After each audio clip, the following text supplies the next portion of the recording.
7 people burned alive because managers ignored engineers. That's the actual truth of Challenger. Not an accident. A choice.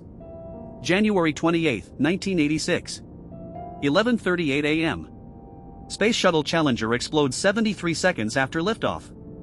All 7 crew members die instantly when the crew cabin hits the Atlantic Ocean at 207 miles per hour. The temperature at launch was 36 degrees Fahrenheit. The coldest shuttle launch ever attempted. Here's what makes this different from every disaster you know. Engineers predicted the exact failure. They said the O-rings would fail. They said it in writing. They said it the night before. Management launched anyway. Roger Boisjoly was a senior engineer at Morton THIOKOL, the company that built the solid rocket boosters. On January 27, one day before launch, he sat in a 3-hour teleconference. He told NASA managers the rubber O-ring seals would not seal properly below 53 degrees. He had data from previous flights. He had photographs of eroded O-rings. He had test results. He recommended postponing the launch. His exact words, "If anything happens to this launch, I wouldn't want to be the person that has to stand in front of a board of inquiry." But here's what nobody saw coming that night. January 27, 1986. 5:45 p.m. Eastern Time. Roger Boisjoly and his colleague Arnie Thompson presented 13 charts to NASA managers via teleconference. The data was devastating. Every shuttle flight launched below 65 degrees showed O-ring damage. The worst damage occurred at 53 degrees on a flight exactly 1 year earlier. The O-rings were simple rubber seals between segments of the solid rocket boosters. Each booster had 2 O-rings at each joint. 4 joints per booster. 2 boosters. 16 O-rings total, keeping superheated gas from escaping. When the boosters ignite, they generate 5,600 degrees Fahrenheit of flame. The metal joints flex from pressure. The O-rings must expand to fill the gap instantly. But rubber doesn't expand when it's cold. It hardens. It loses resilience. Boisjoly showed photographs of past O-ring erosion. Black soot. Charred rubber. On one flight, the primary O-ring had completely failed. Only the secondary O-ring prevented catastrophe. The engineers called it blow-by when hot gas got past the primary seal. The forecast for launch morning, 18 degrees overnight. 36 degrees at lunchtime. The O-rings had never been tested below 50 degrees. Boisjoly made his recommendation clear. Do not launch below 53 degrees. Period. Lawrence Malloy, NASA's manager for the solid rocket boosters, pushed back hard. He asked when it would be safe to launch. When would it be warm enough? The forecast showed cold temperatures for days. Then came the question that changed everything. Joe Kilminster, a THIOKOL vice president, asked for a 5-minute offline caucus. NASA was put on hold. In that caucus, something broke. THIOKOL's senior managers huddled without the engineers. Jerry Mason, senior vice president, turned to Bob Lund, vice president of engineering. Mason said, "Take off your engineering hat and put on your management hat." What happened next sealed 7 fates. After 30 minutes, THIOKOL came back online. They reversed their recommendation. They approved the launch. Boisjoly and Thompson sat in stunned silence. They had just watched their data get overruled by schedule pressure. But the evidence of why gets even more disturbing. NASA had delayed Challenger 6 times already. The launch was originally scheduled for January 22. Ice delayed it. Weather delayed it. A failed hatch handle delayed it. Each delay cost money and credibility. President Reagan was scheduled to mention the launch during his State of the Union address that night. Teacher Christa McAuliffe was on board. The first civilian in space. The media was assembled. The whole nation was watching.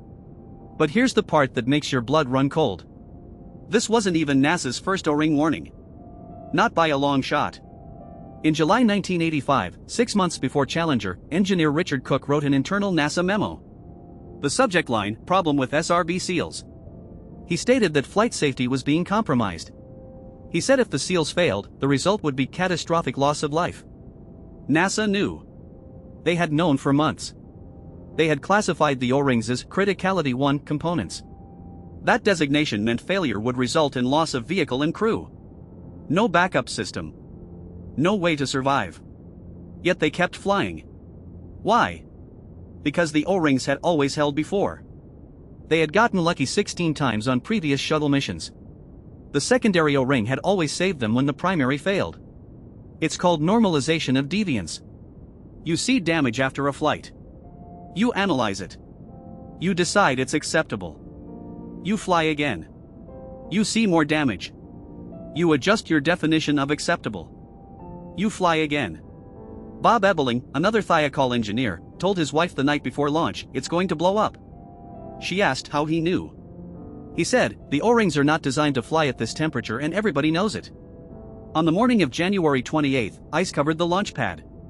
Icicles 3 feet long hung from the service structure. The temperature was still rising from the overnight low of 18 degrees. Ice inspection teams walked the pad at dawn. At 9 a.m., Rockwell International, the shuttle's main contractor, recommended delaying due to ice concerns. NASA asked, "Can you prove it's unsafe to launch?" Rockwell couldn't prove it. NASA took that as approval. At 11:38 a.m., Challenger's main engines ignited. 6 seconds later, the solid rocket boosters lit. The shuttle lifted off. Here's what the cameras caught in the first millisecond. A puff of black smoke from the right rear field joint of the right solid rocket booster. The exact location Boisjoly had warned about. The O-ring was failing at ignition. For 58 seconds, the secondary O-ring held. Aluminum oxides from the burning fuel temporarily sealed the gap. The shuttle climbed toward space. Then at 59 seconds, the shuttle encountered high-altitude wind shear. The vehicle twisted. The temporary seal broke. A plume of flame appeared on the right booster. What happened in the next 14 seconds was captured by 17 different cameras. At 73 seconds, the flame from the failed O-ring burned through the external fuel tank's lower strut attachment. The right solid rocket booster broke free. It pivoted on its upper attachment and smashed into the liquid oxygen tank. The external tank ruptured. 143,000 gallons of liquid oxygen and 383,000 gallons of liquid hydrogen mixed and ignited. The resulting explosion was visible from 100 miles away. But here's the truth that haunts everyone who knows it. The crew didn't die in the explosion. The crew cabin remained intact. It broke away from the fireball and continued upward on momentum to 65,000 feet.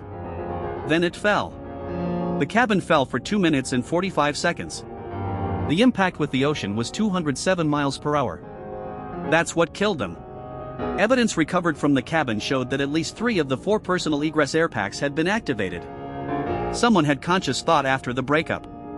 They were reaching for emergency air supplies. Commander Dick Scobie. Pilot Michael Smith. Mission specialists Judith Riesnick, Ellison Onizuka, and Ronald McNair. Payload specialists Gregory Jarvis and Christa McAuliffe. All 7 gone because of a rubber seal that cost 47 cents. President Reagan postponed the State of the Union. He addressed the nation that evening instead. He said, "The future doesn't belong to the faint-hearted, it belongs to the brave." 2 days later, Roger Boisjoly was called to testify before the Rogers Commission, the presidential panel investigating the disaster. He brought his charts. He brought his memos. He told the truth. He described the teleconference. He described the engineering data. He described the management pressure to launch. His testimony was devastating. But what came out in later testimony was worse. NASA managers had never passed the engineering concerns up to the mission director. Arnold Aldrich, who made the final launch decision, was never told about the O-ring concerns. Lawrence Malloy, the NASA manager who had pushed back against Boisjoly, testified that he didn't think the O-ring issue was serious enough to report up the chain. The Rogers Commission asked, "You didn't think an out-of-specification condition on a criticality 1 component was worth reporting?" Malloy had no answer. The commission found that NASA's organizational culture was broken. Safety concerns were routinely dismissed. Flight rate pressure trumped engineering caution. The phrase "prove it's unsafe" had replaced "prove it's safe." Boisjoly became a pariah at THIOKOL. He was removed from the redesign team. He took extended sick leave. He suffered from depression and PTSD. In interviews years later, he said, "I fought like hell to stop that launch. I'm so sorry I couldn't stop it." Bob Ebeling, the engineer who told his wife it would explode, carried guilt for 30 years. In 2016, shortly before his death, he told an NPR reporter, "I should have done more. I should have stood up and said, we're not going to launch." But the final twist is what NASA actually knew from past flights. After Challenger, NASA grounded the shuttle fleet for 32 months. They redesigned the solid rocket boosters completely. New O-rings. New joint design. New testing protocols. The changes cost $0 million. They added an escape system for future flights. Crew members could now bail out in certain emergency scenarios. They improved communication between engineers and managers. They established new safety review boards. But here's what really changed. NASA abandoned the dream of routine space access. Before Challenger, the plan was 24 shuttle flights per year. After Challenger, they flew 4 to 7 times per year. The pressure to launch on schedule died with 7 people. Roger Boisjoly spent the rest of his career teaching engineering ethics. He gave hundreds of lectures at universities. His message: when you know something is wrong, you have to speak up. And if they don't listen, you speak louder. The Challenger disaster remains the most documented preventable failure in spaceflight history. Every warning was on paper. Every meeting was recorded. Every decision was traceable. Yet 7 people still died. It wasn't a technical failure. It was a human failure. The O-rings didn't kill the crew. The word yes killed them when the answer should have been no. Today, the Challenger crew members' names are on the Space Mirror Memorial at Kennedy Space Center. Their families established educational foundations. Christa McAuliffe's backup, Barbara Morgan, finally flew to space in 2007. But one question from Challenger still echoes through every high-risk industry today. In the Rogers Commission report, physicist Richard Feynman wrote one sentence that defines the whole disaster: for a successful technology, reality must take precedence over public relations, for nature cannot be fooled. 7 people learned that truth at 65,000 feet. If you want to understand what happens when warnings meet deadlines, you just did. And if you're wondering whether organizations actually learned from Challenger, Columbia burned up on re-entry 17 years later from foam strikes NASA had seen on 65 previous flights. Send this to someone who needs to hear it. Then subscribe for a new dark truth every day.